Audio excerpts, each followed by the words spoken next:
le jour de Hamel, ne dit rien.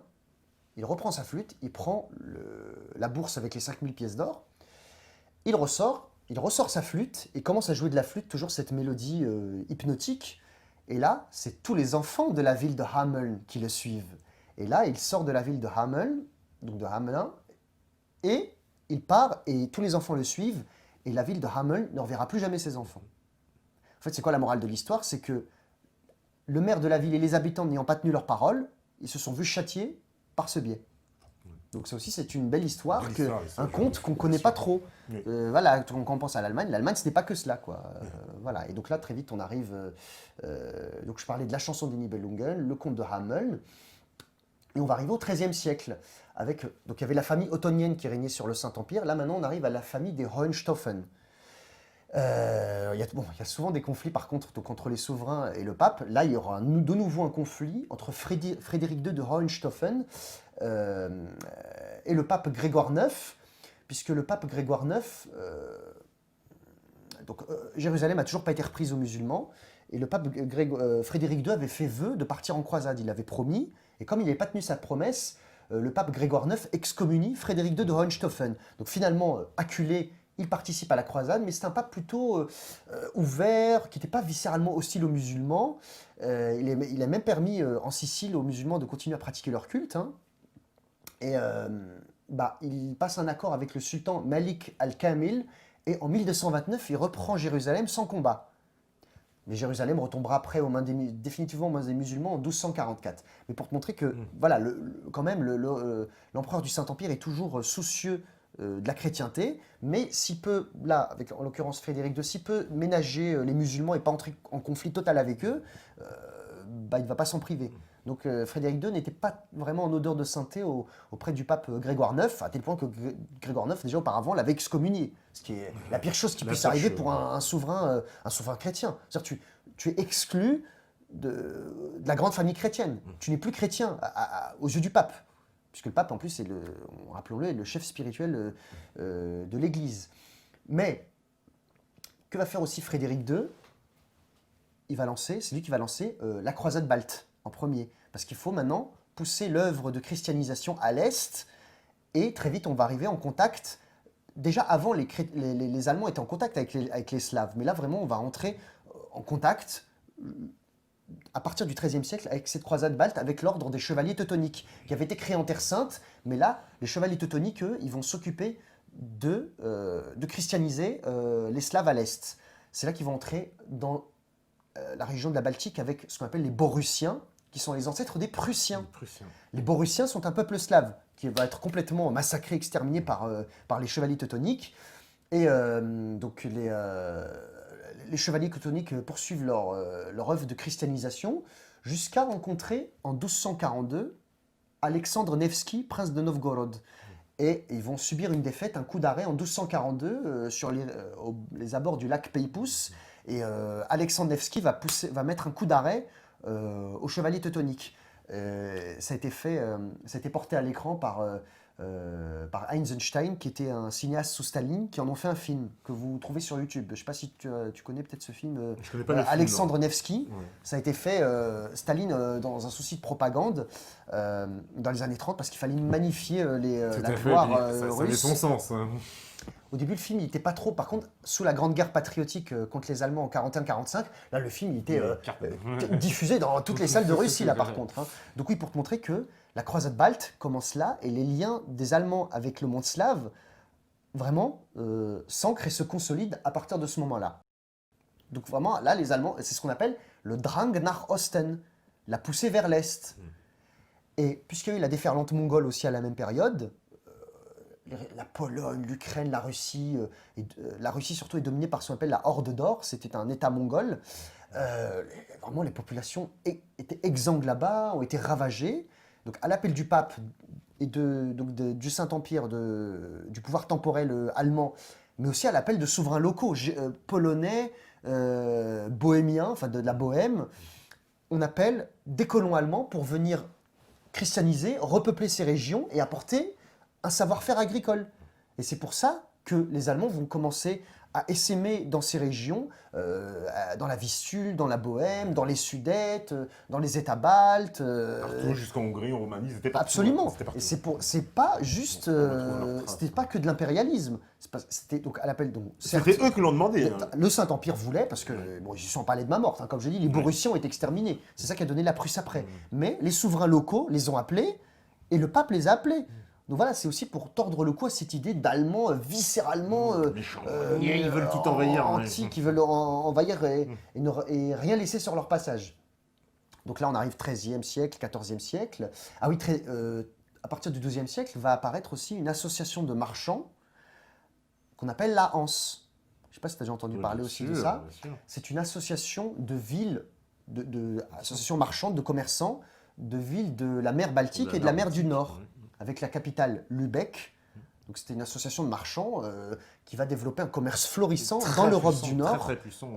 C'est comme les cités italiennes à la même période. À la même période, voilà, exactement. Donc ils ont des comptoirs sur toutes les côtes de l'Europe, même dans la Manche, un peu en Bretagne, mais c'est surtout dans la mer Baltique et dans la mer du Nord. Donc cette ville de la Hanse va prospérer. Donc tout ça pour vous montrer que le Saint-Empire romain germanique, ce qu'on appelle la civilisation germanique, c'est des élites politiques, commerciales, et c'est aussi une culture. Voilà, c'est pas juste des méchants qui veulent tuer et raser tout sur leur passage. Non, une entité. Donc le Saint-Empire, c'est une entité politique qui a une volonté hégémonique, attention, il ne faut pas le nier, mais qui a aussi une politique, une élite, une culture, et qui n'est pas seulement basée sur la domination de ses voisins. Donc, ensuite, on va arriver... donc il y aura toujours des tensions après avec les Slaves, parce que très vite, les souverains slaves se disent « Bon, on a peut-être fait une erreur en appelant un peu trop des colons allemands pour repeupler nos régions. » Parce que, après, ça devient vraiment allemand, et les Allemands dominent dans ces régions. On peut parler de la bataille de Tannenberg en 1410, que les Polonais vont infliger aux Allemands. Parce qu'il y a deux batailles de Tannenberg. Il y a la bataille de Tannenberg de 1410 et la bataille de Tannenberg de 1914, où les Allemands vont infliger à coup d'arrêt aux Russes au début de la Première Guerre mondiale. Mais bon, donc là on est au XVe siècle, donc les Polonais se disent, bon, les Allemands commencent un peu vraiment à nous agacer, et donc ils vont infliger une défaite aux Allemands. Ils vont un peu reprendre la mainmise sur la région, mais les Allemands restent très très majoritaires, et essaiment, continuent d'essaimer dans ces régions.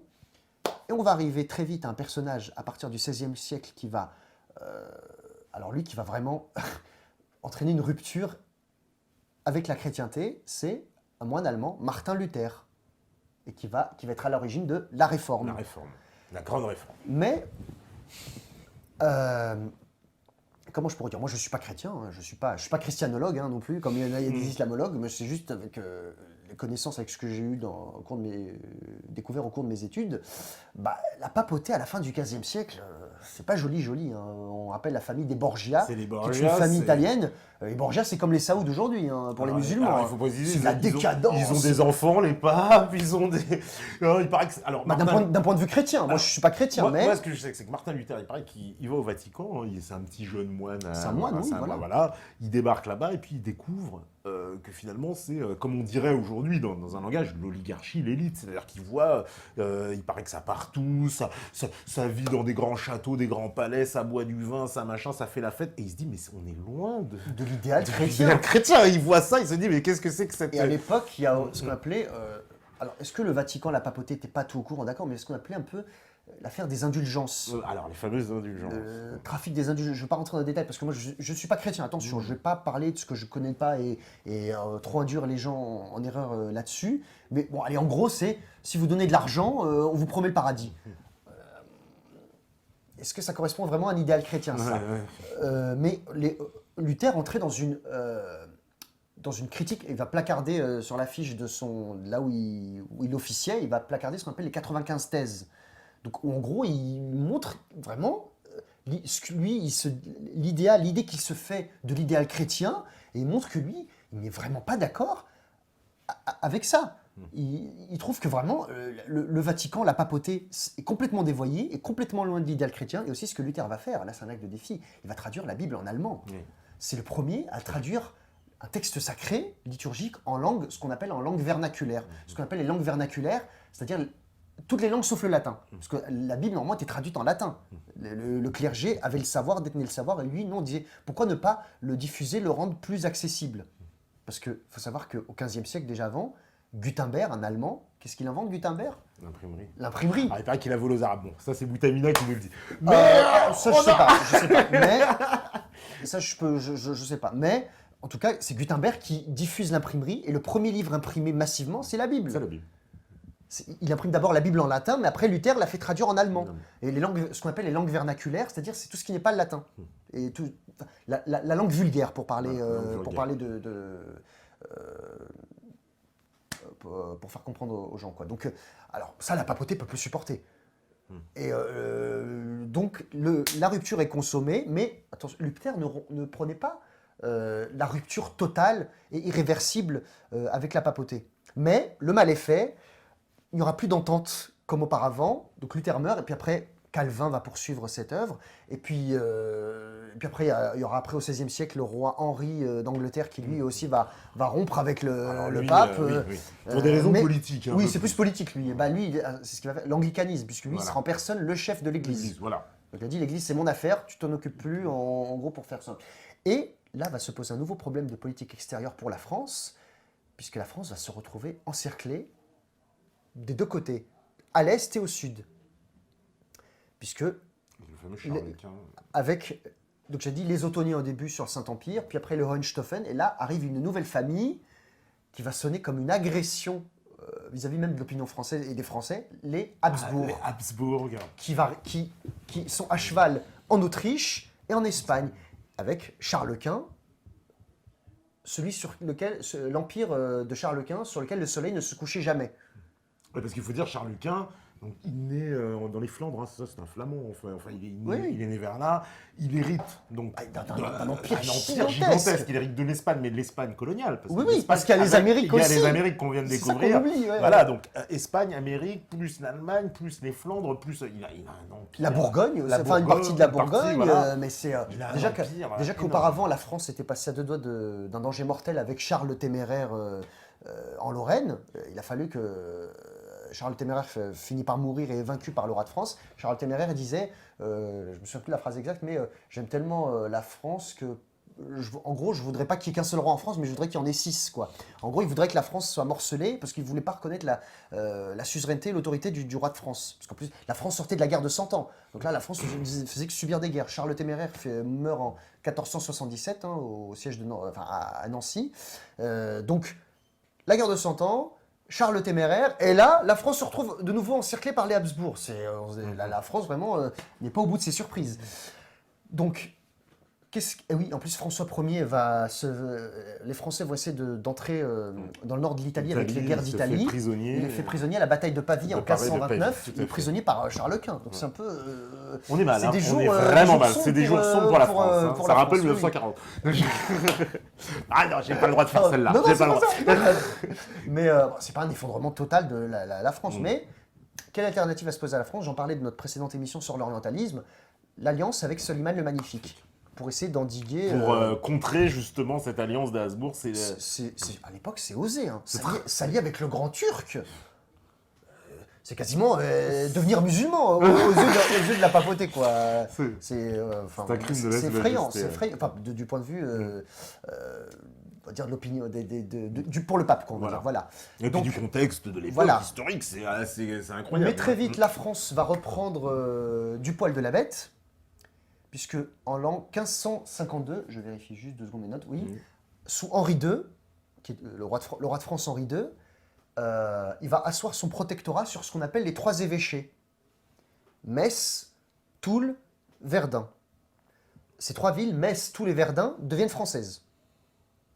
Et comme à l'époque, déjà, le Saint-Empire commence à avoir vraiment sa dégénère, c'est pas encore la guerre civile totale, mais déjà Charles Quint doit asseoir son autorité parce qu'il y a certains princes allemands qui deviennent ce qu'on appelle maintenant réformés, donc protestants. Donc après, Charles Quint abdique, hein, ça il faut pas l'oublier, mais ses successeurs ont du mal un peu à maintenir leur autorité parce que c'est un empire, c'est immense, c'est très dur de maintenir un empire. Et puis dans les Flandres, ça bouge beaucoup aussi. Les Flandres veulent se séparer du joug de l'Espagne, ce qu'on appelle la révolte des gueux. Exactement. Eux, ils l'ont pris comme, parce qu'on est traité de gueux, ils l'ont pris comme un signe de fierté. Puisque vous nous appelez des gueux, à vos yeux, on est dégueu, ça ne nous dérange pas. Donc, c'est ce qu'on appelle après, au nord, la guerre de 80 ans. Donc, pendant ce temps, c'est très dur pour les Habsbourg de maintenir leur autorité partout. Et puis, Henri II, c'est un danger mortel. Vraiment, la France, si on recule, on meurt. Donc, Henri II pénètre donc de plus en plus vers l'est, étend de plus en plus les frontières du royaume de France à l'est, et prend Metz, tous les Verdun, qui deviennent françaises, à ce moment-là, en 1552. C'est osé, mais, comme disent les parents anglais, who dares win. En français, qui ose gagne. Et c'est comme ça, il faut la chance sourit aux audacieux, comme on dit. Donc Henri II prend ces 3 évêchés, Metz, tous les Verdun, mais le danger n'est pas complètement écarté pour la France, puisque ensuite les Français vont se voir infliger une défaite terrible à Saint-Quentin, dans le nord de la France, par les Espagnols, donc c'est la dynastie, par les Habsbourg d'Espagne. Saint-Quentin, c'est pas très très loin de Paris, hein, c'est au nord de la France. Je sais pas si vous savez, vous voyez Saint-Quentin où c'est situé. Il y en a qui nous regardent vers Saint-Quentin. C'est au nord. Bonjour à nos amis de Saint-Quentin. Mais c'est une défaite terrible. Donc le danger n'est pas complètement écarté pour la France. Donc le royaume de France a réussi à étendre son empire, pardon, pas son empire, son autorité à l'est. Mais au nord, c'est toujours très très dangereux. En fait, le problème de la France, c'est que Paris est beaucoup trop proche des frontières.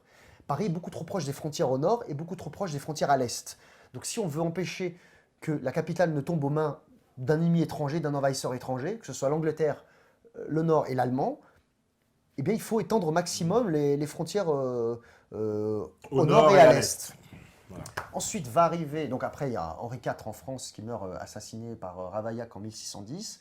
Louis XIII arrive sur le trône mais il n'est qu'un enfant. Et va arriver un personnage mais qui est un génie politique dans l'histoire de France, c'est Jean Armand Duplessis, que vous connaissez plus, le cardinal de Richelieu. Que Alexandre Dumas a immortalisé dans Les Trois Mousquetaires.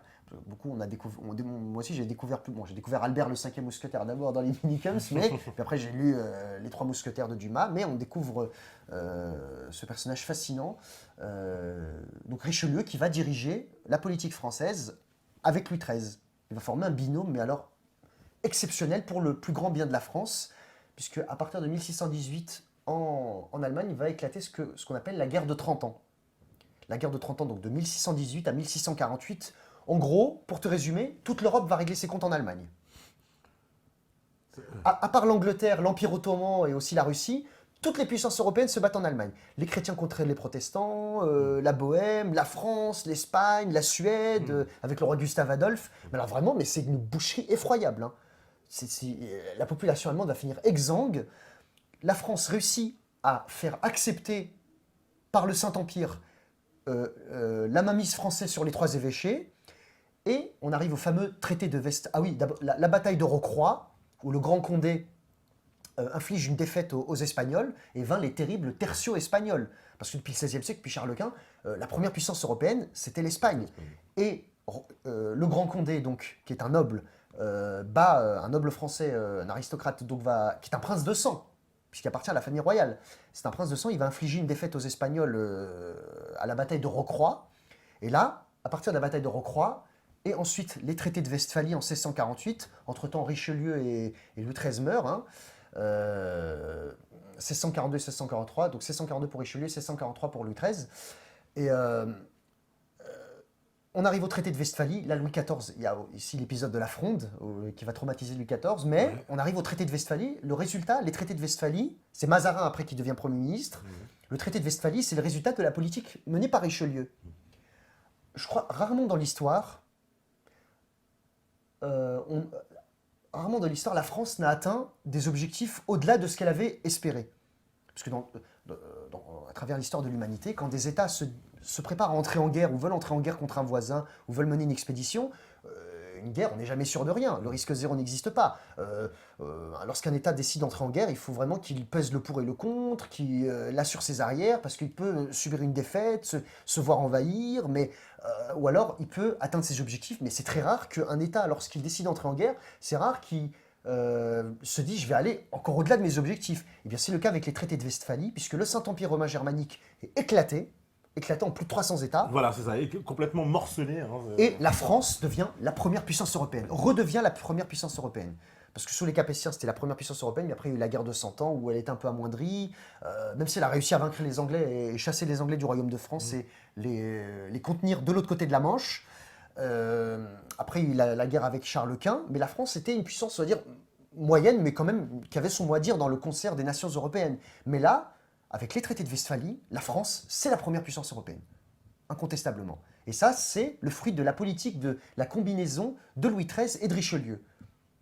Richelieu, vraiment, c'est le symbole de l'homme d'État dévoué au bien-être de son pays. Puisqu'il ne faut pas oublier qu'auparavant, les protestants leur avaient accordé des places fortes, notamment la fameuse place de La Rochelle. Et le duc de Buckingham d'Angleterre avait tenté un débarquement de La Rochelle pour faire sédition. Richelieu ne revient pas sur l'édit de Nantes promulgué par Henri IV. Henri IV, il faut rappeler qu'il était lui-même protestant. Et qui a dû se convertir au christianisme pour devenir roi, pour calmer la Ligue catholique, et on lui attribue cette fameuse phrase « Paris vaut bien une messe ». Paris vaut bien une messe, la fameuse phrase, évidemment. Donc Richelieu, lui, veut empêcher le débarquement du duc de Buckingham à La Rochelle, et il y a ce fameux tableau où on voit Richelieu en armure guerrier. À l'époque, les dirigeants, quand il fallait aller à la guerre, ils y allaient. Oui, les prêtres de l'époque, c'était pas les mêmes. Non, mais parce que c'est un homme d'église, il est cardinal, mais il est aussi politique. Et il est politique, tout à fait. Et c'est là que va donner expression les 400 coups. Parce qu'il y avait 400 canons. Bon, il n'y avait pas 400 exactement, mais symboliquement, il y avait, quand on dit la guerre de 100 ans, ça n'a pas duré 100 ans pile, ça dure un peu plus. Mais les 400 canons avaient fait un ravage dans la ville de La Rochelle, et Richelieu arrive à mettre au pas les protestants, mais les 400 canons, ça donnait l'expression faire les 400 coups. Quand on dit de quelqu'un, quand des gens font des bêtises ou ont un passé un peu, dans leur jeunesse, un peu voyou, on va dire, on dit de quelqu'un qu'il a fait les 400 coups. Ça vient de là, cette expression. Donc Richelieu, vraiment, le symbole de l'homme d'État dévoué à son pays, et qui sert d'abord les intérêts du pays, sous l'égide de Louis XIII, parce que c'est quand même Louis XIII qui est roi, mais qui mène la politique franchement extérieure de la France et intérieure, c'est Richelieu. Que Mazarin va poursuivre, puisque vraiment la France maintient donc son protectorat sur les trois... Ça y est, les Germains, enfin, le Saint-Empire romain germanique reconnaît que la France annexait les trois évêchés, elle l'a entériné, elle ne revient pas dessus. La forteresse de Pignerol dans le nord de l'Italie, donc la France a perdu ensuite, mais est maintenue. C'est dans cette forteresse de Pignerol que va être envoyé un moment le fameux... non, pas l'homme au masque de fer, je ne sais plus si c'est l'homme au masque de fer ou c'est Fouquet, je ne sais plus. Enfin bref, vous vérifierez. Mais donc, tout ça pour dire que la France, vraiment, avec ces traités de Westphalie, obtient des gains et des résultats incroyables. Et donc la France devient la première puissance européenne. Louis XIV va poursuivre cette même politique avec la guerre de Hollande. Il va étendre son emprise au nord. Il va même essayer d'annexer, de s'étendre à l'est, avec ce qu'on appelle à la fin du XVIIe siècle la guerre de la Ligue d'Augsbourg. Augsbourg qui est une ville de Bavière, où là, tous les États d'Europe commencent à un peu être fatigués de la politique expansionniste de la France et ont peur que la France devienne la puissance qui va mettre une hégémonie totale sur l'Europe. Donc tous les autres souverains de la chrétienté vont essayer de freiner les ambitions de Louis XIV, c'est ce qu'on appelle la guerre de la Ligue d'Augsbourg. Et Louis XIV, avec les armées, avec Turenne notamment, va mettre à sac le Palatinat. Le Palatinat qui est une région allemande, je ne sais pas si vous connaissez pour certains le fameux château de Heidelberg, donc dans le Palatinat, donc, qui est une région allemande. Jusqu'à maintenant, moi j'ai eu l'occasion de le visiter à plusieurs reprises. Le château est très beau, mais il manque une partie qui a été rasée par les armées de Louis XIV. Mais souvent, on pense que la France, au cours de son histoire, a à plusieurs reprises vaincu les Allemands. Il ne faut pas croire que la France a toujours été une victime de l'Allemagne, que les Allemands ont toujours été forts. Non, à ce moment-là, qu'est-ce qui donne le là entre les Français et les Allemands? C'est les Français. Donc, sur la politique extérieure, Louis XIV poursuit, mettre au pas les Habsbourg, freiner les Habsbourg, briser l'encerclement, et va arriver en 1701 la guerre de succession d'Espagne, puisque le trône du roi d'Espagne est vacant. Donc le petit-fils de Louis XIV, Philippe V, qui va devenir Philippe V d'Espagne, est marié à une princesse espagnole, donc c'est lui qui va devenir roi. Et l'ambassadeur d'Espagne à Paris va voir cette fameuse phrase « Il n'y a plus de Pyrénées ». Mais que vont craindre les rois, les autres souverains d'Europe, surtout l'Angleterre? Là, vraiment, l'Angleterre redevient le rival de la France. On pensait que la France allait s'éteindre de Dunkerque jusqu'au détroit de Gibraltar. C'est impensable. C'est impensable pour les Anglais, pour le Saint-Empire, pour tout le monde. Et va apparaître à ce moment-là Il y aura une petit clause royaume. d'ailleurs, il faut bien le préciser. On accepte son petit-fils, mais on dit que les descendants du roi de France ne pourront plus régner. Mais ça, c'est après 14 ans, parce que Ouais. la guerre de succession d'Espagne dure de 1701 à 1714. Ouais. Avec les traités d'Utrecht et de Radstadt. Les Rachetats. Mais je reviens un petit peu en arrière. Ouais. Le 18 janvier 1701, parce qu'on avait oublié la Prusse jusqu'à ce moment-là, il y a le prince électeur de Prusse, Frédéric Ier de Prusse, devient roi en Prusse. C'est-à-dire que là, maintenant, il fonde vraiment une dynastie. Il était prince électeur et là, il devient non pas roi de Prusse, mais roi en Prusse. Les mots ont un sens. C'est-à-dire qu'il est. On reconnaît qu'il est roi. C'est autour du Brandenburg et dans cette région-là, le Brandenburg, c'est la région autour de Berlin. Et un peu à l'est, la Prusse, ce qu'on C'est un appelle peu la Prusse orientale. Voilà. Il y a Prusse occidentale et Prusse orientale. C'est-à-dire le Brandebourg, Berlin, un peu au nord sur la Baltique et jusqu'à la Prusse orientale. Jusqu'à Donc il devient roi. Königsberg, tout ça. Voilà, Königsberg, la ville de Kant, qui aujourd'hui est Kaliningrad, Kaliningrad, qui est une enclave russe, Enclave russe, hein, il faut bien le dire. au territoire polonais. Ouais. Donc le roi Frédéric Ier de Prusse devient roi en Prusse. La guerre de succession d'Espagne, donc est une guerre terrible pour la France, hein, parce que là, elle va faire face à une coalition entière de tous les États européens. Là, ils veulent en finir. Mais finalement, on accepte que le roi Philippe V devienne roi d'Espagne, mais comme tu l'as dit, à condition que ses descendants ne puissent pas prétendre au trône de France. Et jusqu'à maintenant, le roi actuel, donc Juan Carlos a abdiqué, donc c'est Felipe qui est roi d'Espagne, Felipe Bourbon. Felipe Bourbon. Bourbon. C'est des descendants de Philippe V. De Louis XIV, même, donc. Et de Louis XIV aussi. De Louis XIV. Et c'est durant cette guerre de succession d'Espagne que les Anglais vont, par contre, puisque l'Espagne a décliné tout le long du XVIIe siècle après, c'est en 1704 que vont faire les Anglais? Une grande victoire maritime. Ils vont prendre Gibraltar. Et oui. Jabal Tariq, en arabe, la montagne de Tariq, du nom de Tariq, le conquérant amazir berbère de l'Espagne. Depuis l'ancienne époque musulmane, tout à fait. Et qui va devenir Gibraltar. Gibraltar, bien sûr. Et jusqu'à maintenant, Gibraltar est qui a un point, anglaise. en plus anglaise, et point d'accroche encore aujourd'hui entre l'Espagne et l'Angleterre, puisque Absolument. les Espagnols revendiquent Toujours, Gibraltar. oui. Les Espagnols n'ont jamais reconnu, n'ont jamais signé de traité. Ils n'ont jamais signé de traité. Pour dire qu'ils acceptent que Gibraltar soit anglaise. Et par exemple, je ne sais plus si c'était au mariage de Diana et de Charles, ou si c'était au mariage de William et Kate,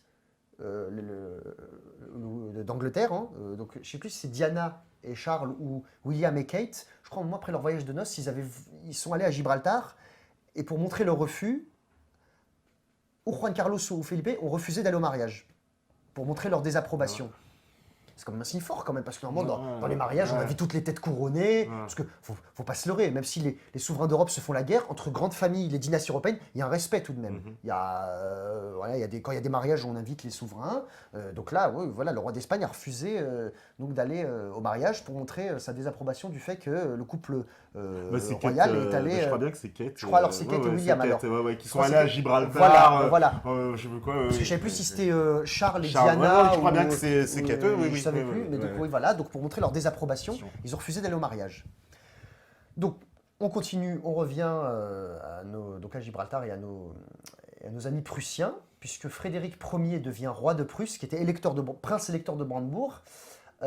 Ensuite, il y aura son fils Frédéric Guillaume Ier, qu'on va surnommer le roi sergent. Pourquoi? Parce qu'à partir de lui, il va doter son pays, la Prusse, qui est un tout petit royaume. Il va la doter d'une armée, mais qui va être d'une efficacité redoutable. Il va instaurer une discipline terrible au sein de son armée, à tel point qu'on le surnomme le roi sergent. Sergent, c'est pas très prestigieux, c'est-à-dire le sergent qui gueule toujours sur ses troupes et sur ses hommes. Donc il va vraiment doter son armée, son royaume d'un instrument militaire exceptionnel. J'ai oublié, pour le XVIe siècle, je voulais parler de la peinture allemande. Je vous renvoie, vous pouvez taper sur Google, vous trouvez leur nom. Il y a Bruegel, Peter Bruegel, qui est un peintre allemand, Brueghel, et aussi Albrecht Dürer, D-U avec les deux trémas, R-E-R. C'est des grands noms de la peinture allemande au XVIe siècle. Donc nous arrivons donc à notre roi sergent Frédéric Guillaume Ier. C'est surtout son fils qu'on va connaître, qui va être le grand roi de la Prusse au XVIIIe siècle. C'est Frédéric II le Grand. Frédéric II, roi de Prusse. Et là, vraiment, il est roi de Prusse, là, par contre. Il n'est plus roi en Prusse. Et lui, il va rentrer de façon fracassante sur la scène européenne. Puisqu'à ce moment-là, quelles sont les puissances européennes? La France, l'Angleterre, les Habsbourg, donc l'Autriche, la Russie aussi, parce que depuis Pierre le Grand, ils sont de plus en plus centrés sur la scène européenne. L'Empire ottoman décline, l'Espagne décline. Et la cinquième puissance, qui va entrer de façon fracassante sur la scène européenne, Frédéric II. Frédéric II le Prusse, qu'on appelle despote éclairé. Ouais. Grand ami de Voltaire, même si ça s'est très mal fini à la fin et qui va virer. D'ailleurs, dans Le Candide de Voltaire, à un moment, au tout début, il y a un passage, Voltaire voulait se moquer et se venger parce que Voltaire, à un moment, essayait de voler des choses, des objets. Lors de son séjour en Allemagne, il essayait de voler Quel des choses en saloperie partant. ce Voltaire, Mais ça frappe. non, mais Voltaire, vraiment, c'est pas du tout le personnage qu'on nous fait. Hein. Mais enfin, bref, voilà. Quel Ça, j'avais un saloperie. prof qui, c'est rare, c'est très mal vu de parler de ça en cours, mais ce prof-là a eu le courage de nous en parler, et pour se venger un peu du roi de Frédéric II, parce que Frédéric II avait envoyé des agents le faire fouiller, pour voir s'il avait rien volé. En effet, il avait volé des choses, quoi, du palais. Genre, mais tu sais, des ustensiles, des couverts, mais des trucs, mais un rat, quoi, vraiment, c'est un truc de... Quel BHL. Un crevard, quoi, vraiment, comme on dirait aujourd'hui, quoi. Et donc oui, dans le Candide de Voltaire, Voltaire, pour se venger, se moquer de la langue allemande qu'il trouvait pas très belle, déjà à l'époque, à un moment, il va parler du château de Thunderdentronckh. Ça n'existe pas, c'est pas un nom allemand. Il va essayer d'inventer des noms, un nom allemand pour se moquer de la langue allemande. Mais donc, quelle était la langue de la diplomatie à ce moment-là? La langue de l'élite, la langue chic, la langue qu'on parle de Le Porto français. jusqu'à Saint-Pétersbourg. Le français. C'est le français. Et Frédéric II parlait parfaitement français. Frédéric II a une enfance très très malheureuse parce qu'il aimait la musique, il aimait jouer de la flûte, il était très éveillé aux arts. Il détestait son père. Les rapports avec son père, le roi Sergent, étaient affreux. Il était affreux vraiment. Et à un moment, il avait voulu fuguer en Angleterre avec son ami Cate. C'était un lieutenant, le lieutenant Cate, K-A-2-T-E. Son père va le retrouver, l'arrêter, lui et son ami, le mettre en forteresse à Stettin et exécuter son ami devant lui pour l'endurcir. Ce qui est terrible, vraiment, parce que le roi Sergent, donc Frédéric Guillaume Ier, méprisait son fils. Ouais, en gros, mon fils, je veux pas avoir de problème, hein, mais il est féminé, mon fils, hein, pour ne pas dire plus. Hein, j'ai pas envie d'avoir de problème avec, et pas me traiter d'homophobe ou je sais pas quoi. Donc voilà, donc mon fils est féminé, il aime la musique, les arts, mais qu'est-ce que c'est que ça? Il va être roi plus tard. Moi, je lui fais une armée, c'est pour continuer ma descendance. Non mais oh, faut que tu sois un homme, hein, nom de Dieu. Enfin voilà, je vous fais ça, je sais pas qu'est-ce qu'il devait se dire à l'époque, hein, mais en gros, c'est ça. Et ça a fonctionné puisque là, vraiment, Frédéric II va s'endurcir et devenir, même si c'était un peu des manières un peu brutales, hein, mais il devient roi, donc il est né en 1712 et il devient roi en 1740. Et pour te montrer à quel point il est... donc en 1740 éclate la guerre de succession d'Autriche. Là, la rivalité, à partir du XVIIIe siècle, la rivalité entre la Prusse et les Habsbourg va être une ligne conductrice entre les Allemands. Puisque là, la dynastie qui règne, le roi de Prusse, c'est les Hohenzollern. Donc c'est les Hohenzollern, rivalité entre les Hohenzollern et les Habsbourg pour dominer les États allemands, en fait, là, ce qu'on appelle l'Allemagne aujourd'hui. Donc la guerre de succession d'Autriche, Marie-Thérèse d'Autriche arrive sur le trône, mais les autres États d'Europe ne la reconnaissent pas comme impératrice et comme reine, comme légitime, comme souverain légitime, et vont essayer de grignoter. Et dès 1740, dès le début, c'est Frédéric II qui ouvre les hostilités. La Prusse est alliée à la France, et les Autrichiens, eux, sont alliés aux Anglais. Donc là, on est sous Louis XV. Louis XV, la France va infliger une défaite aux Anglais en 1745 à la fameuse bataille de Fontenoy, qui est passée à la postérité, puisque on dit que le général français avait dit aux Anglais « Messieurs les Anglais, tirez les premiers ». Je ne sais pas si tu connais cette expression. Et là, pour le coup, c'est vrai que quand aujourd'hui on voit le recul, c'est incompréhensible, parce que Frédéric II de Prusse, lui, il y va. Lui, ce qui réveille, après, il va y arriver avec la guerre de 7 ans, mais il voulait prendre la Silésie. Parce que la Silésie, à ce moment-là, est sous les Habsbourg. Mais il veut grignoter le territoire percé vers le sud, sur l'Elbe notamment, dans la région de l'Elbe, et prendre des territoires à Marie-Thérèse d'Autriche. Mais les Français, eux, qu'est-ce qu'ils font? Ils continuent au nord. Donc la fameuse bataille de Fontenoy. Le fils de Louis XV, qui est le père de Louis XVI, qui mourra par la suite, qui ne va pas régner, mais en gros, il dit à son père, Père, Majesté, c'est fantastique, on a gagné. Et Louis XV a eu cette phrase, mais remarquable. Le sang des ennemis n'est jamais que le sang des hommes, et la vraie gloire est de l'épargner. C'est pas Sarkozy avec sa guerre en Libye ou BHL qui dirait une chose pareille. Hein. Ou c'est pas George Bush qui dirait ça. Au roi de la paix, il a dit aussi je suis venu faire la paix en roi, pas en marchand, et puis il file tout au roi de Prusse. Non, c'est là que on va y arriver, d'accord, on va y venir, d'accord. Le roi de Prusse, Frédéric II, il poursuit sa politique. il sert les intérêts de son pays, il agrandit son territoire. La France pouvait annexer la Belgique. Elle pouvait annexer la Jusqu'à Belgique, Fontenoy, elle bat et les Autrichiens et les Anglais. voilà. C'est incompréhensible. La France, normalement, avait porte ouverte pour annexer toute la Belgique. Ouais. Mais c'est ce que l'Angleterre a toujours voulu éviter à tout prix. Il ne faut pas qu'il y ait toute la France de l'autre côté de sa côte. Mais l'Angleterre ne pouvait pas s'y opposer parce qu'elle a été vaincue. Mais Louis XV, c'est vrai qu'il était... Bon, c'est un mystère, hein, on ne sait pas. Mais en gros, il n'a pas consolidé son emprise. Il a reculé. En gros, il est revenu à ses frontières d'avant-guerre, ce qu'on appelle en latin, en termes militaires, le statu quo ante bellum. Statu quo ante, avant, bellum, la guerre. Ce qui a donné en français le mot belligérant. Belligérant, c'est un mot d'origine latin. Bellum, c'est la guerre, en fait.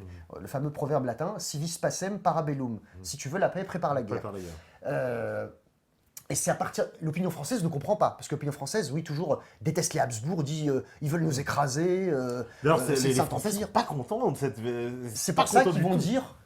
C'est là que va arriver l'expression « bête comme la paix » ou « travailler pour le roi de Prusse ». Voilà. C'est là que vont naître ces deux expressions. Bête comme la paix, travaille pour le roi de Prusse. Frédéric II, de son côté, il ne va pas demander son autorisation à Louis XV. Lui poursuit sa politique. Ce qui n'est pas compréhensible, c'est pourquoi le gouvernement français n'a pas annexé, d'un point de vue stratégique pour le bien-être du royaume. La France devait prendre tout C'est vrai que toute la Belgique, quand tu remportes une victoire, c'est pour agrandir ton territoire, d'un point de vue militaire. C'est vrai que ça reste un mystère. Même les historiens qui se sont penchés là-dessus, je ne connais pas d'explication plausible et définitive là-dessus. Pour te montrer aussi à quel point Frédéric II était francophile, Frédéric II parlait complètement français. Hein. Il va construire un château. Il y a le château de Potsdam, donc dans la banlieue de Berlin, qui est l'équivalent, on va dire, de Versailles pour lui, puisque Versailles, c'est en dehors de Paris. Et lui, Potsdam, c'est en dehors de Berlin. Mais il va créer un autre palais qui est vraiment d'une splendeur magnifique, qui, Dieu merci, a été épargné par la guerre, les deux guerres mondiales, surtout la seconde, et qui n'a pas, été détruit. C'est le château de Sans Souci. Je ne sais pas si tu connais ce château. Il y a, à côté de Berlin, il y a le château de Potsdam et le château de Sans Souci. Frédéric II va créer un ordre militaire, la plus haute décoration militaire allemande jusqu'en 1918. C'est une croix bleue de Prusse, parce qu'on parle du bleu de Prusse. Le bleu, c'est une couleur, la couleur des uniformes prussiens. Une croix bleue de Prusse, avec écrit en lettres d'or, je répète pour que les gens comprennent, c'est la plus haute décoration militaire prussienne. Donc c'est une croix bleue de Prusse avec écrit en lettres d'or pour le mérite. C'est écrit en français. C'est la plus haute décoration militaire prussienne et pourtant c'est écrit en français. Et c'est Frédéric II qui l'a créé cette décoration. Il n'a pas écrit en allemand, il l'a écrit en français pour le mérite. Sans Souci, le château de Sans Souci c'est un mot français. Et aussi, je vais te raconter une anecdote aussi. C'est que Frédéric II, à un moment, il voulait agrandir le domaine autour de Sans Souci. Et il est tombé sur un meunier. Il voulait acheter ses moulins. Il lui a proposé d'acheter. Et le meunier a refusé. Et Frédéric II l'a menacé de confisquer purement et simplement ses moulins. Et comme ce meunier était alphabétisé, éduqué, c'est un riche meunier, hein, donc il avait eu accès à une éducation, il répond au roi en français. Donc Frédéric II dit « Écoute, si tu ne veux pas me céder tes moulins, moi je te les prends purement et simplement, hein, et sans indemnité. » Et le meunier répond « Oui, s'il n'y avait pas de juge à Berlin. »